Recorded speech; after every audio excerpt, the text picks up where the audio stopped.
اعتکاف کن چیزوں سے ٹوٹ جاتا ہے؟ جواب یہ ہے کہ بلا ضرورت مسجد سے باہر نکلیں گے اعتکاف ٹوٹ جائے گا۔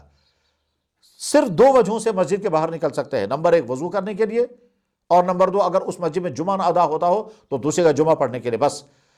ضرورت شرعیہ، ضرورت طبعیہ۔ ضرورت شرعیہ ہے جمعہ پڑھنے کے لیے، ضرورت طبعیہ ہے پیشاب اور پاخانے کی ضرورت پورا کرنے کے لیے باہر، اس کے علاوہ جب بھی باہر نکلے گا تو اعتکاف ٹوٹ جائے گا۔ کیا اعتکاف والا اجرت لے سکتا ہے؟ جواب ہے ہرگز نہیں۔ اعتکاف عبادت کا عمل ہے، یہ کوئی پیسہ کمانے اور اجرت لینے اور دینے کا عمل نہیں ہے، اس لیے اعتکاف والے کو نہ اجرت لینی چاہیے اور نہ اعتکاف والے کو اس لیے لانا چاہیے کہ ہم اس کو اجرت دے کر کے اعتکاف کرائیں گے۔ سوال کرتے ہیں کیا اعتکاف میں ضروری ہے محلے کا کھانا کھایا جائے؟ اگر محلے کی طرف سے کھانا نہیں آیا تو کیا اعتکاف نہیں ہوگا؟ کیا امام صاحب اپنے گھر کا کھانا نہیں کھا سکتا؟ جواب ہے کہ اعتکاف کرنے والا کہیں کا بھی کھانا کھا سکتا ہے، اپنے گھر کا کھائے، محلے والوں کا کھائے یا کسی ایک فرد کی طرف سے کھائے، بہرحال اس میں کوئی پابندی نہیں ہے کہ محلے والوں کا کھائے یا اپنے گھر کا کھائے، اور اگر کوئی نہیں تو وہ اپنا انتظام بھی وہاں کھانے کا کر سکتا ہے، لیکن ظاہر ہے کھانا پکانے کے لیے جب وہ باہر آئے گا تو اعتکاف ٹوٹ جائے گا۔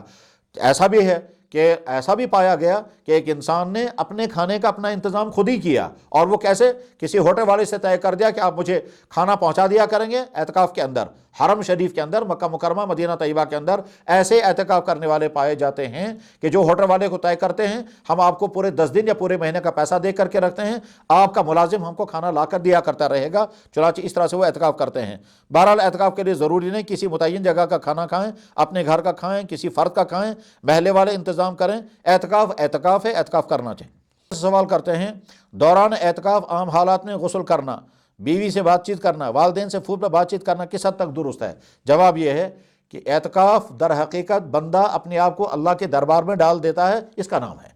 اس لیے جتنا دنیا سے منقطع ہو جائے اتنا بہتر ہے۔ بس صرف ضرورت کے لیے باہر نکل سکتے ہیں، اور اگر بات کرنے کی مجبوری ہو تو وہ بھی ضرورت کے لیے ہی۔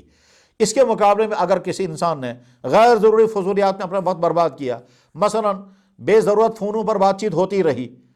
تو گویا اعتکاف کا مقصد فوت ہو جائے گا۔ لیکن بہرحال اگر کسی نے اپنے والدین سے فون پہ بات کی، اپنی اہلیہ سے فون پہ بات کی، اس کی بات کرنے کی وجہ سے وہ اعتکاف نہیں ٹوٹا،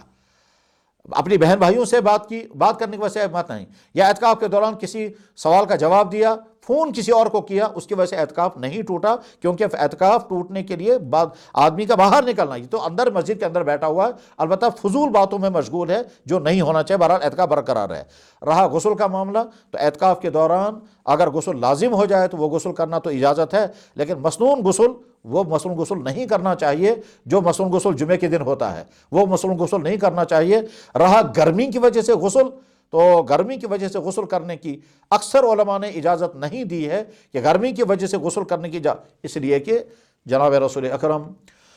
صلی اللہ علیہ وسلم نے جب اعتکاف فرمایا تھا اور آپ نے ضرورت محسوس فرمائی کہ اپنے مبارک سر کو دھلوائیں، تو آپ مسجد کے اندر ہی خود قیام پذیر رہے اور اپنا سر مبارک مسجد کے باہر نکالا، اور حضرت عائشہ صدیقہ رضی اللہ تعالیٰ عنہ نے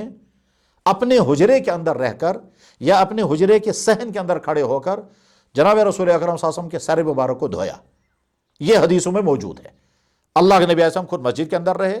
اپنا سر مبارک مسجد سے باہر نکالا،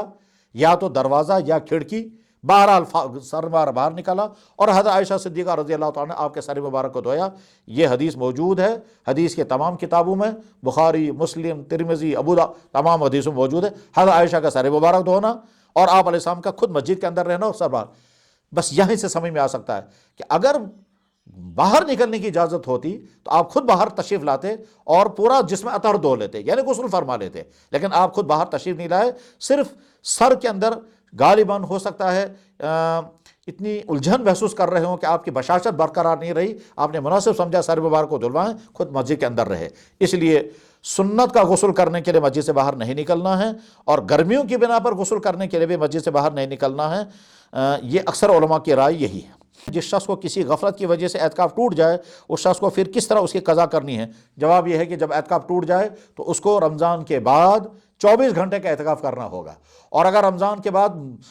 چھوٹ جانے کا خطرہ ہے تو رمضان سے پہلے جو ہی اعتکاف ٹوٹ گیا، اعتکاف ٹوٹنے کے بعد اب وہ تو اعتکاف سے باہر ہو چکا ہے، لہذا وہ پھر اعتکاف کرے تاکہ وہ ٹوٹی ہوئی کا قضا کرے، 24 گھنٹے وہیں اعتکاف، اور باقی بقیہ تمام دن وہ اسی مسجد کے اندر عبادت کے اندر گزار دے، اور نیت یہ کرے کہ جو اعتکاف مجھے ٹوٹ گیا اس کی قضا بھی کر رہا ہوں، تو پھر یہ عید کے بعد کوئی قضا نہیں کرنی ہوگی۔ کیا اعتکاف والا عرفے کی شام کو نکل سکتا ہے؟ جواب ہے کہ ہاں، یقیناً عرفے کی شام کو جو ہی رمضان کے ختم ہونے کا اور عید کا اعلان ہو جائے تو اعتکاف ختم ہو جاتا ہے۔ وہ اگر چاہیں تو یہ رات مسجد کے اندر گزاریں، اور اگر چاہیں تو اپنے گھر بھی جا سکتے ہیں۔ بہتر ان کے لیے یہ ہے کہ یہ رات مسجد کے اندر گزاریں، کیونکہ یہ رات لیلۃ الجائزہ انعام والی رات ہوتی ہے، اور اس انعام والی رات کو انسان مسجد کو چھوڑا اپنے گھر جائے بہتر نہیں ہے۔ ہاں، اگر وہ ایسا کر سکتا ہو کہ گھر جا کر ملاقات کر کے کچھ کھا پی کر پھر واپس رات گزارنے کے لیے مسجد میں آ جائے اور زیادہ بہتر ہوگا، لیکن بہرحال اعتکاف تو چاند کا اعلان ہوتے ہی ختم ہو جاتا ہے۔